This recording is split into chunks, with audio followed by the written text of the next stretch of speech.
Vai tu zināji, ka mums ir arī ūdens filtri daudz dzīvokļu mājām? Iesim parādīšu vietu, kur ir ūdens filtrs daudz dzīvokļu mājai, kur ir 6 dzīvokļi un pagrabstāvs, kurā tiek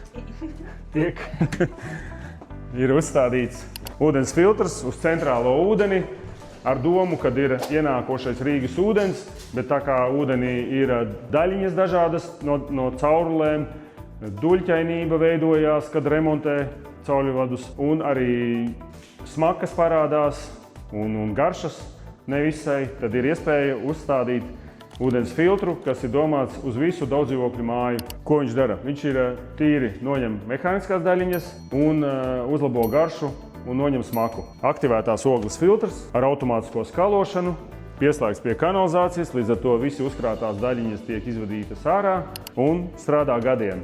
Tas ir ilgtermiņa ieguldījums, 10 un vairāk gadi. Vienīgais, kas ir jādara, jāmaina regulāri ir filtrējušais materiāls, aktivētā ogle. Šo aktivēto ogli jāmaina 1 reizi gadā.